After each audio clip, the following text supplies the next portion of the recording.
it amazes me that with hardly any exceptions in all the years I've been doing this, everybody's doing it with a big smile on their face. We're all laughing at the end of the day. We're having a great time together. That to me is just such a great testament to the veterinary profession in general.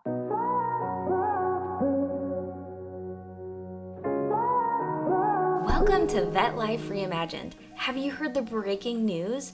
There is a 2023-2024 initiative for the implementation of a mid-tier veterinary professional associate. This is huge for career paths for veterinary technicians. In this episode, we will also show how veterinary professionals, especially veterinary technicians, can be empowered. Our guest is veterinary technician Christine Robinson. When she saw the images of the disaster left by Hurricane Katrina in 2005, she drove down to Louisiana to help, and this experience became a pivotal moment for her and her career. She is now the executive director for the Canadian Animal Assistance Team.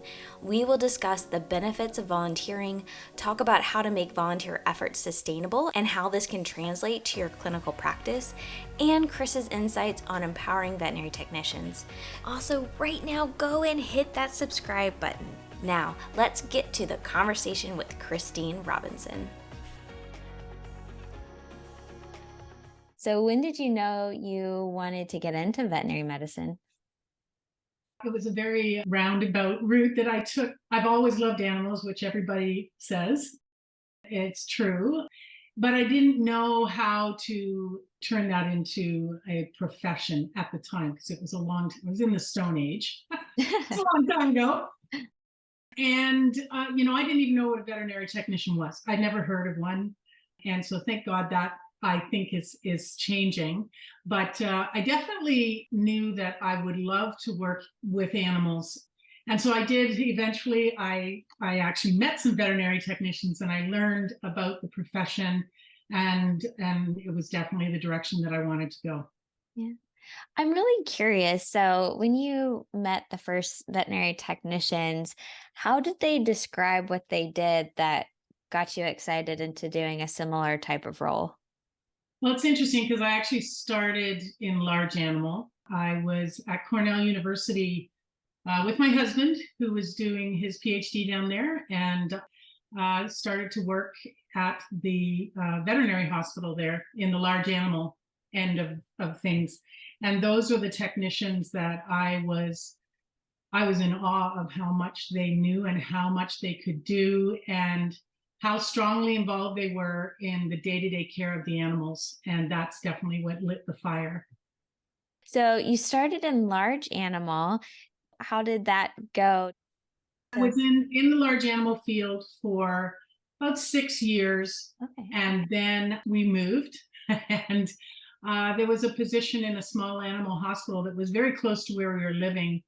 And I thought, oh my God, like I haven't really done small animal, and it's different, and it was a bit daunting. And again, I was very lucky because the clinic that I ended up going into, there were two technicians there that they were amazing. They were so giving and so forgiving of my not knowing the small animal side of things as well as I did large animal.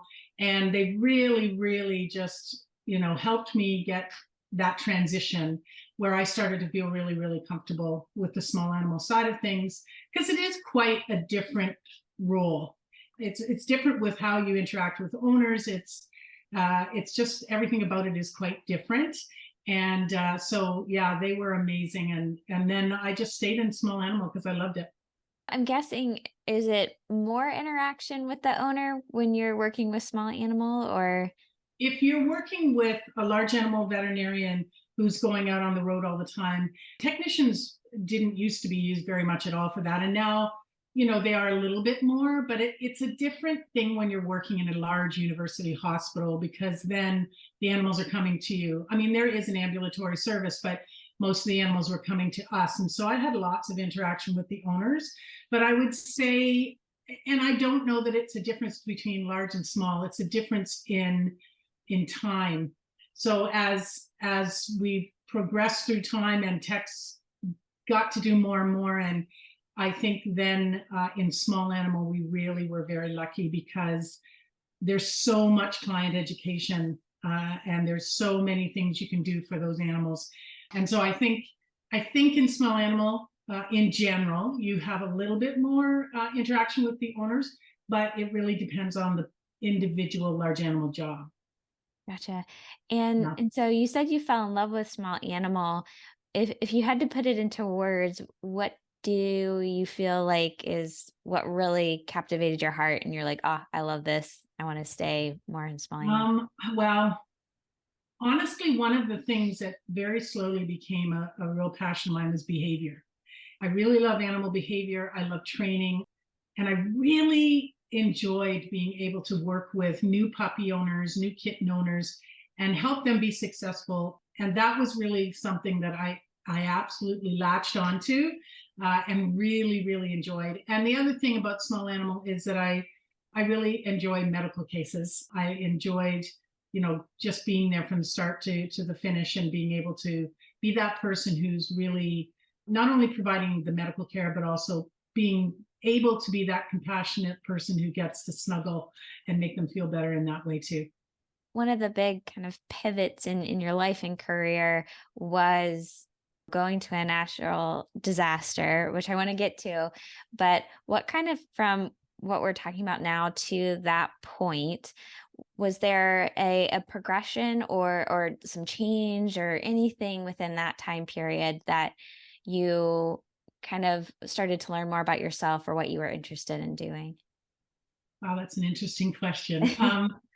Yeah, I mean, definitely I was changing. In that period of time, I had children. So I became a mother, and that definitely changes what your priorities are, and how you balance your work-life balance has to really work when you have kids. And so that happened during that time. We moved again. I started at a new practice and took on some management role as well. And so I definitely was growing and learning more. And it just was a progression, a natural progression as I got older and was in the business for longer, that I learned more and more. And I'm one of these keeners that if I go to like continuing education, I sit at the front and I ask the questions and all of that kind of thing, because I love it. I love constantly being able to learn new things. And I think that's one of the things in veterinary medicine it's mind-boggling how often things can change. But I also really love being able to learn. It's just constant learning. Yeah, absolutely. Which is so funny because I think our profession gets critiqued for maybe being change adverse, but I think it's just maybe certain types of change because, like you said, we have to constantly be learning. I also think our clientele has changed over the years. They expect a lot more than 20 years ago. They at least want to know what all the options are for them. And I think that's a change over the last 20 years. Not that they didn't want to know, but there weren't as many options, I don't think, and things have expanded. And now I think that people also, they want to know what is everything that they could possibly do to be able to make a decision themselves. Yeah, absolutely. So, as I kind of alluded to, there was a pretty big natural disaster, Hurricane Katrina. Do you mind sharing a little bit about this event and why you wanted to help? Anybody that was around when that was happening, the things that we were seeing on TV on a daily basis of what was happening down there with the flooding, not just the hurricane, but the levees breaking in New Orleans, and the massive disaster that it was. And a lot of animals were involved in that disaster. I believe it's the biggest natural disaster involving animals. And so I was seeing all those images and feeling just like helpless. How could we help?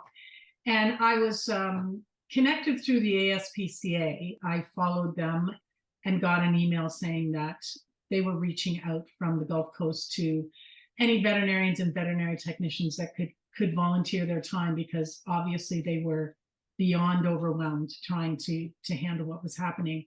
And so as soon as I heard that, I thought, well, I can't not go. I can't not go, because I've been sitting there thinking, what can I do? Here we go. This is what you can do. And so a friend of mine, very good friend of mine, who was also a veterinary technician, she and I decided we were going to go down together, and we called all the veterinarians we knew within a 2-hour drive to say that we needed donations.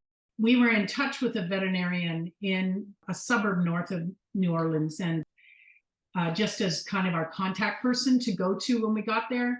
And I asked him what was needed, and he gave me a huge list. And so I just sent that all out to all the veterinarians. And within 2 days, we had a van. We took all the seats out of the van. It was full to the top, both ends, full of donated supplies. And so we drove down and we went to his clinic and asked him, what does he need? Where do we need to go? And the first thing he said was, well, I'll take some of the donated supplies, but there's clinics all over that need this. So if I give you the names of these clinics, can you drive around to them? And that's what we did. And one of the first things that really struck me was how much every one of those clinics wanted to help each other. It was really nice, because sometimes it's not that way. It was amazing. Everybody wanted to take some, but they wanted to make sure there was enough for everybody else, because a lot of them were running on generators. Their buildings had been half destroyed and they were there working. And so we delivered all of those things, went back to see what else was needed.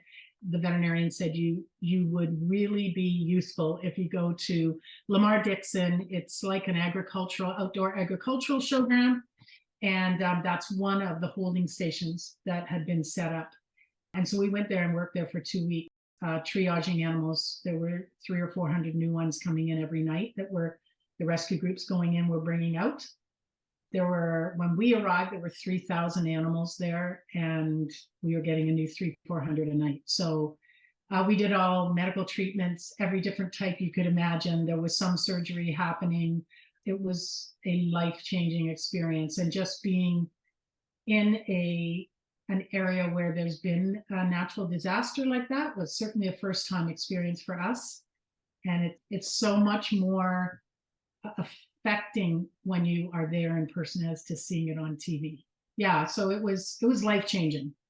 Wow. I actually remember when I went through vet school, there was an elective to do disaster training. And I still remember part of that course, there was an optional trip where you could go, where the firefighters and the police would go and train. And it was just 3 of us, and we're all girls. And we went to this training ground for how to practice for natural disasters or all sorts of disasters. We did like chemicals things. It was intense. Again, we had firefighters that we were doing it with. And so did you have any type of training before you went, or it was just kind of learning? Yeah. The only thing that they wanted us for was our skills in the veterinary field. Yeah. And when we were going down, it was a few weeks after the hurricane. We literally were not, most of the time, we're not actually in an area where they had already gone through and looked in all the houses and helped out the people that they could, and removed any bodies that were in the homes. And all of those things had been done by the National Guard. One of the last days that we were there, the Humane Society of the United States is who were running the facility we were working at.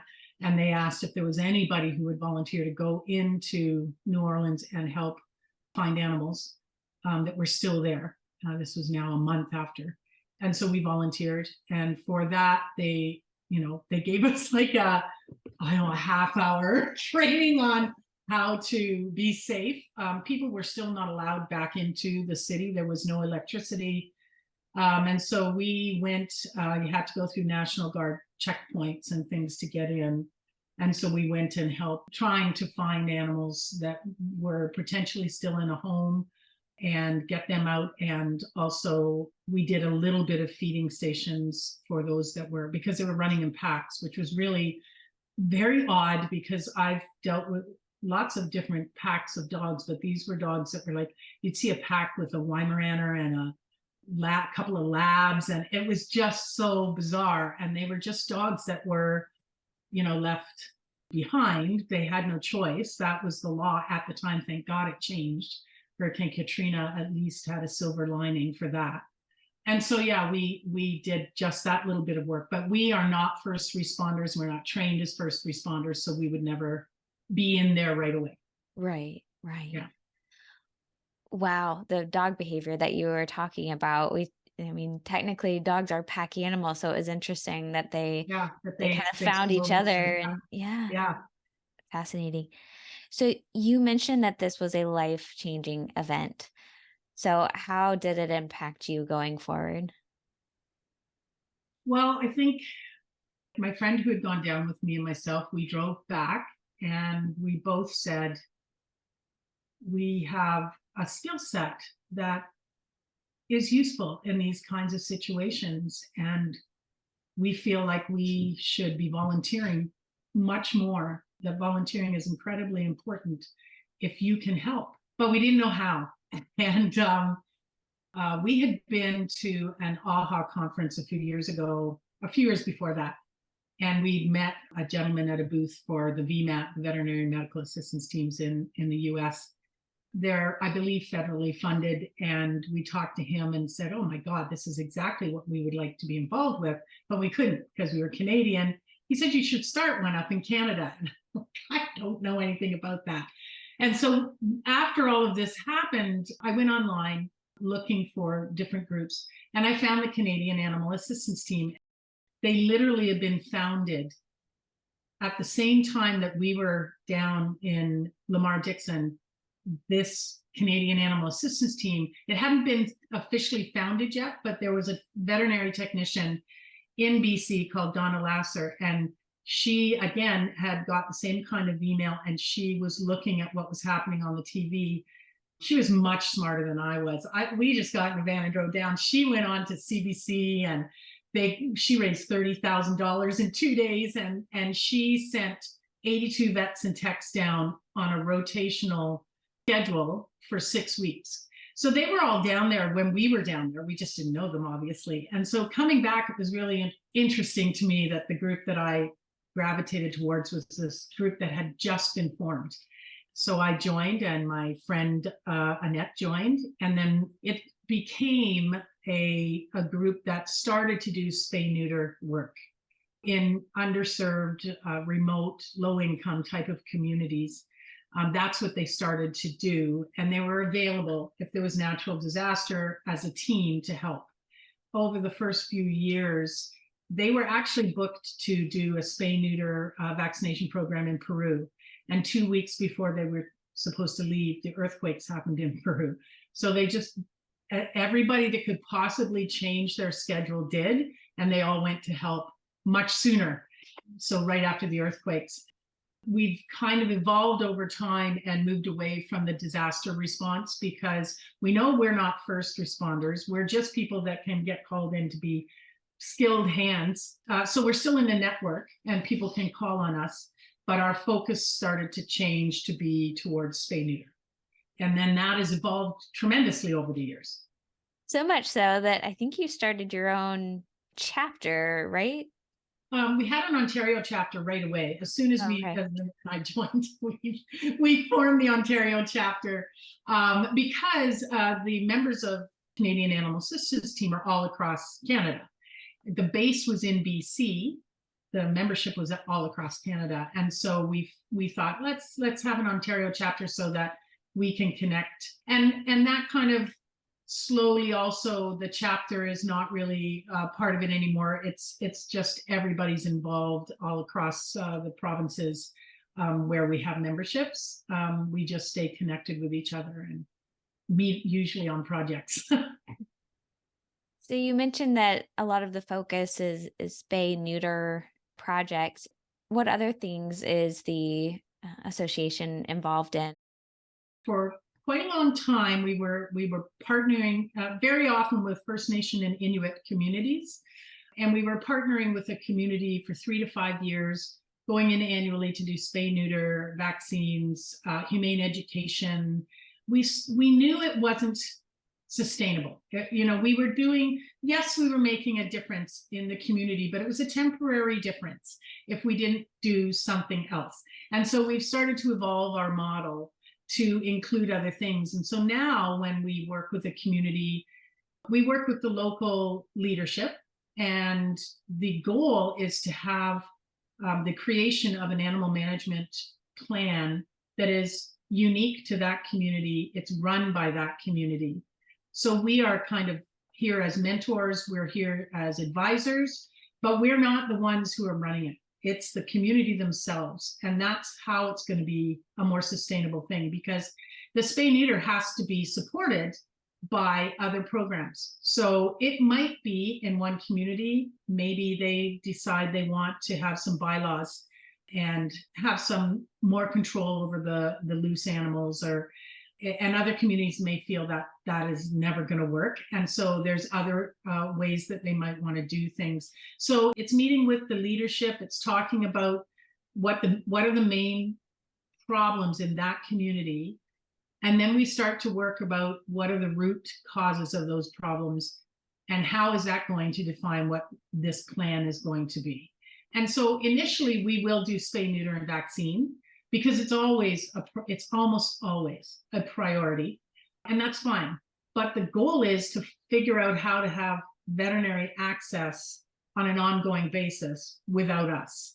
That's our goal. And so in one community that we worked with, we started out doing spay neuter, and then it was amazing. A veterinarian decided to open a practice in this remote community, which was amazing. And so we worked with her. And instead of us going in and doing this work, we took the grant money that we had from PetSmart Charities of Canada. We used it for a spay neuter assistance program that was done through her.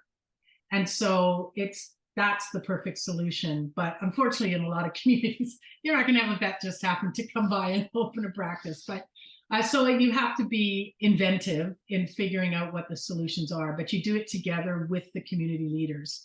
And so it really is changing, or has changed and is continuing to change how we approach our work with the communities.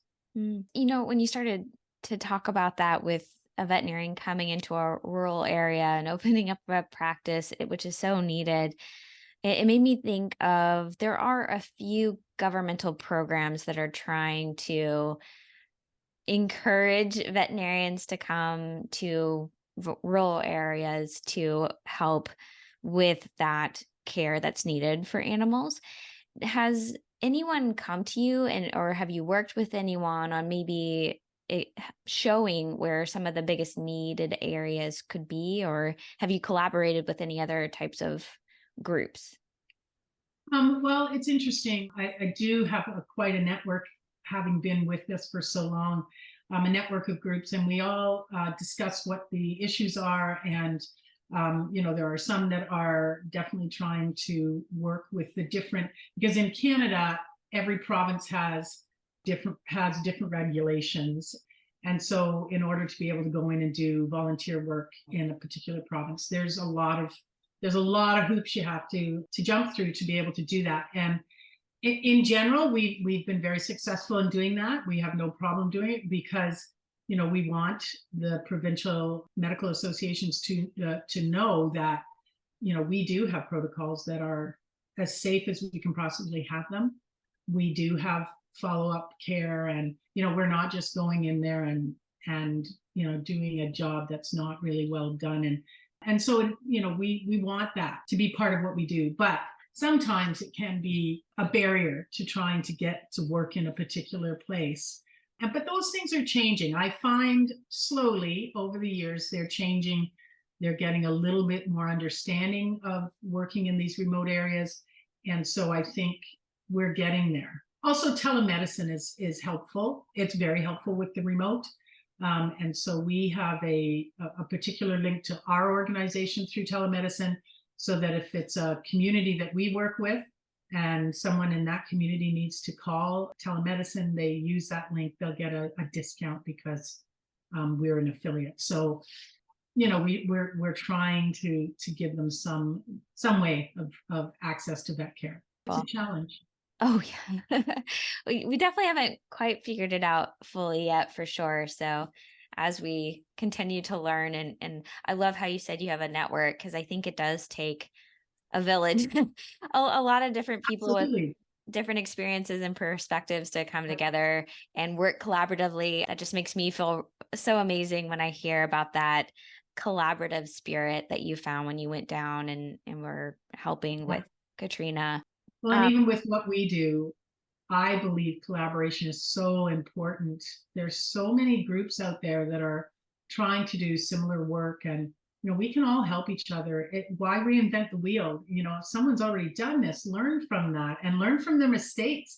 People call me and that are just starting out, and I just basically give them everything we got. Like, here you go. Like, this is, and use what you want and don't want, and there's no reason to hold back. There's so much work to be done that we should be helping each other. Back to kind of your career path. I know when you were starting to work with this organization, you were still working in clinic as well, right? You were doing Yeah, both. So what was the progression of, you having to do both and then starting to find that the animal assistance team was taking up quite a bit of time and you're now doing that yeah. completely? For about 10 years, I worked full time in the clinic, and I was the executive director of CAAT. Part of what was good is that CAAT was growing and changing, and I was adding new things in and very excited about all of that stuff, but of course, creating more and more and more work. And so I got to a point in the last couple of years, probably 2 or 3 years, I can't keep this schedule up. It's crazy. Like, because CAT was almost becoming a full-time job, and I already had a full-time job.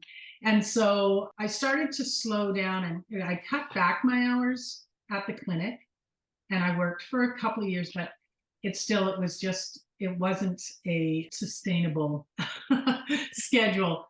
But the problem was I loved both. I still, after all the years I have been in the veterinary field and in the clinic work, I absolutely loved it. And so it was an incredibly difficult decision because I also absolutely love my nonprofit work. So I had to make a decision between them. And so I decided with the clinic and they're great because I still do work at the clinic, but it's a very minimal number of hours. I help out when needed with vacations and things like that, and special projects that they need done. But it's freed me up to be able to do more of a focus on the nonprofit work. And so I miss being in the clinic every day. I do miss it, but I also really love the work that I'm doing. So I just couldn't have both and have a life. Yeah, right. Well, and the other thing that we discussed earlier was around these opportunities for veterinary technicians. You talked about it earlier that more and more technicians are getting to do more things, which is good. I think Yes. we still have some room to grow, but it's getting there. We're going in a good direction, and you're able to work with other veterinary technicians kind of through this process, whether it was mentoring in the clinic, but just with the nonprofit world as well. So what are some things that you've seen just, working with other veterinary technicians about career options and volunteer options? What are your thoughts around that? Well, it's interesting because each clinic that we run in whatever location it is, we put it out to our membership that this is the project that's coming up.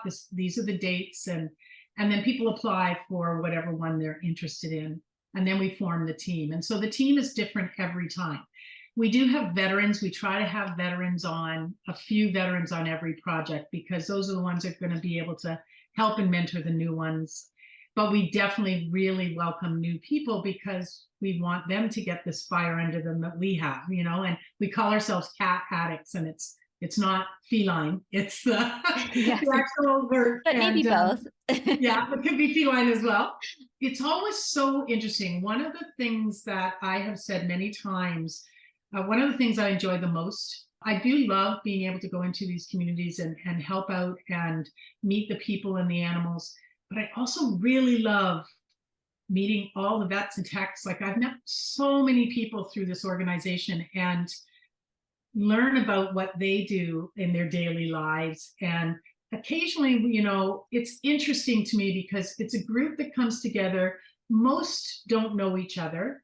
We're all staying in the same place. We're working long hours. It's a protocol that they haven't necessarily used before. And it amazes me that with hardly any exceptions in all the years I've been doing this, everybody's doing it with a big smile on their face. We're all laughing at the end of the day. We're having a great time together. And it's just so uplifting to have the veterinarians and vet techs that are so giving. And, they're taking their vacation time. They're doing this for free. And they're working sometimes harder than they do in their regular job. And they're thrilled to do it and can't wait to do it again. And that to me is just such a great testament to the veterinary profession in general. Occasionally we have had techs who are in a job where they don't have any confidence in themselves because the veterinarian that they're working with is not really building that confidence up for them. They're holding them back. They're not letting them do things.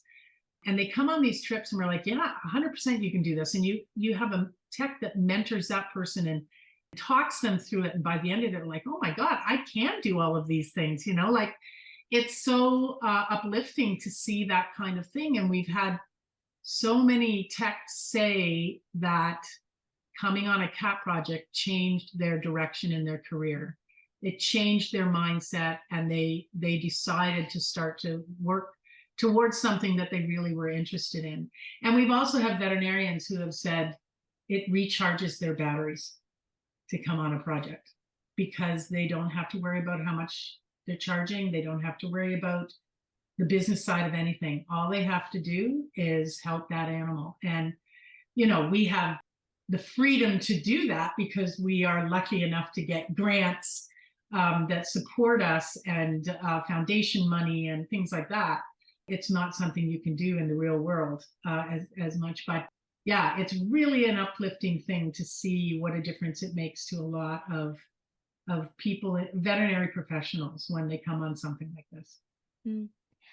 I do believe that there is something special about volunteering. If you're looking for a good date option, go volunteer together because I think there's just something special that brings you together with, coming together for this bigger mission. But it sounds like in addition to that, you set up a culture of positivity, of encouragement, of support, because to hear someone say, I now have the confidence, or I was kind of revived to pursue something I had been thinking about, I think speaks to this culture that you're able to establish. So I want to recognize you for that. Is there anything else that maybe you've noticed that you might contribute to the success of having those wonderful feelings and culture when you go to a project? I definitely think part of it is the people that are in this organization, for sure. That's a huge part of it. And volunteering is an interesting thing. And it's what happened to me when I went down for Hurricane Katrina. I came away completely having this fire lit under me to get out there and do things that can help in using my skills. And so I think that it also does that for a lot of people who come on a CAAT mission. A lot of times it's the first time they've ever seen some of these very remote communities. They have no idea how people live. We talk a lot about it before we go on the project. We have an orientation meeting and we talk about the community and we talk about the struggles that are there and the respect that we need to have for the people. It isn't just about the animals, it's about the people as well. And it's about the whole community. So any work that we do isn't just to help the animals. It also is, it has that effect. And so I think that when you volunteer. At least my experience has been, and I know a lot of people who come on CAAT projects, you feel like you're going to give a lot to this community and you're going to use your skills and everything else. And you come away going, oh my God, what I gained back from going into that community and learning about how people are living in some of these remote communities and why the dogs are the way they are. And also finding out that the people love their animals. They love their animals. Everywhere I've been, there's always exceptions, but that's everywhere, you know. But everywhere I've been, they love their animals. They just don't have access to vet care, and we have no concept of. Most of us have no concept of that, especially if you're in the field, you know. And so you come away with so much more than what you give. And I think that is something that's what makes a CAAT addict. They want to go back and do it again. It's definitely left an impact for you. If someone is inspired and want to learn how to find volunteer opportunities, what do you recommend? Because this is all across America and Canada. So if there's someone in the profession that wants to volunteer, what guidance would you give? I would say that there's lots of groups like ours in the States, and you can 100% just Google, depending on the kind of work you want to do. But if you want to be going into communities and using your skills in those communities, then there's a lot of different groups you can find online that do this kind of thing, and you can just when you read up on them, you can get a feel whether or not this is a group you think you'll click with. For us, it's just you go onto our website and you can become a member and follow us on social media to see what we do, all of those kinds of things, to get a feel for whether or not this is a fit for you.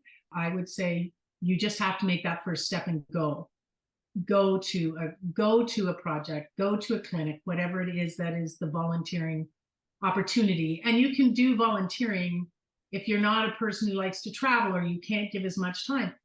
Do some volunteering within your own community. There's all sorts of opportunities for animals to volunteer. I think a lot of cities have outreach programs for the homeless, and look into those. And those you can go and volunteer for a day. Traveling into the remote communities is usually a commitment of at least a week. And so some people can't give that much time. But there's so many places that you can use your skills and help the animals and the people that are connected to them. So I would just say, pick something and go out there and try it, and see what you come away with, because it's going to be more than what you take in. I like the community aspect of it, starting in your own community, whether it's opening up your clinic on a Saturday for a lunch and learn, or open it up for the kids to have a kids day where they come and they get to play with the stethoscope or something like that. Go to a school and talk about veterinary medicine. There's so many opportunities that I think you can make veterinary or volunteer work for you and maybe what area you're interested in. So many opportunities. And then back to the community aspect. I like how you set that stage. It's, yes, animals are great. We're here to help animals, but really we're helping the entire community. And I think that's such a great mindset, even to take back to the for-profit clinic, is yes, we're treating animals, but really there's a whole community. It's the pet owner. It's the community that we serve. So I think that's such a great mindset to consider. Before we have to wrap up, I want to open it up. Anything that you would provide as guidance or wisdom for veterinary technicians or the profession in general? Oh, wow. That's a big open question. It is. I like big open. When you're starting in your career and sometimes you're just starting in your career and you're happy to have a job, but give some thought as to what gives you the most joy. What are you enjoying the most in the job? And if there's an area that you like and you think you want to specialize in something, look into that. Or you need further schooling to do whatever it is your passion, then do that. But it takes time and maturing and actually working in the field to start to learn those things for a lot of people. But it's never too late to go in the direction that you want to go. And I think that it's really important to just keep your mind open to what's out there, because I love your show, because that's what it's all about. Yeah. It's all about like opening your mind and looking at the different avenues out there for you. I think that's a really important thing to do, especially when you're starting out and you've been out in the field for a little bit, maybe, so you get a feel. If there's an area that you really think you would enjoy, then make sure that you look into what do you need to do to get there. I think it's important to have a passion for your job, and every job has things you don't like doing, has days that aren't great, but in general, you should have a passion for what you're doing every day. The good days are going to outweigh the bad. I think that's really important, that you're enjoying what you're doing. Completely agree. Well, I have a few final questions just to wrap it up and maybe get to know you just a little bit better. And the first question is there something that people may get wrong about you? Probably thinking that I don't get nervous about any kind of, standing in front of people and giving presentations. And in general, I don't. But occasionally I do get a little bit of nerves right beforehand. And I think that there's people who think that that's never there with me, but sometimes it is. Yeah. The second question is, do you have like a hidden skill or interest that maybe not a lot of people know about? I'm kind of a person that everything's out there. People know if there's something I like, they know I like it. So I'm not, I don't hide a whole lot of things. So I don't know. I don't think there is. Is there one that you're particularly proud of? We'll go with that. A skill or interest. Yes. Honestly, I'm proud of CAAT. I'm proud of running CAAT. That is, I can remember years ago going to a conference, and when people get up and they get introduced and you listen to all this stuff that they do, and you're like, oh my God, like a novel. And I remember this person got up and they ran a huge nonprofit animal welfare organization. I thought, can you imagine being able to do that? And I never thought I would. And I ended up doing that. So that's something I'm really proud of. Well, I want to just call that out to other people too. Maybe take notes of those kinds of things too. Like when you hear maybe from other people, what to you is most impressive, because that might be a hint on something that you're interested in. Absolutely. So, yeah. The third question is, do you have anything on your bucket list that you would like to do? My bucket list pretty much involves travel. I love traveling. I'm lucky with CAAT because I do actually, within the clinic work, I get to travel to some places. They're not usually the places you would go on vacation, but Right. they're super interesting to be able to go to Nunavut and see what it's like there. Not very many people get that kind of opportunity. But I also want to travel myself personally. I just really enjoy traveling and learning new cultures and going to different places. And so that's kind of on my list of things, is to travel a little bit more. Well, and the last question is, what is something you are most grateful for? Most grateful? I think I'm most grateful for my family. My husband has been incredibly supportive as I go off and do all of these things that I do. He, when the kids were littler, he took care of them when I was off in New Orleans, and when he takes care of all the animals, because we have a menagerie, of course, and my kids are always very supportive of what I do too. So I honestly, I think that's what I'm the most grateful of is my family. I had a feeling you'd come back.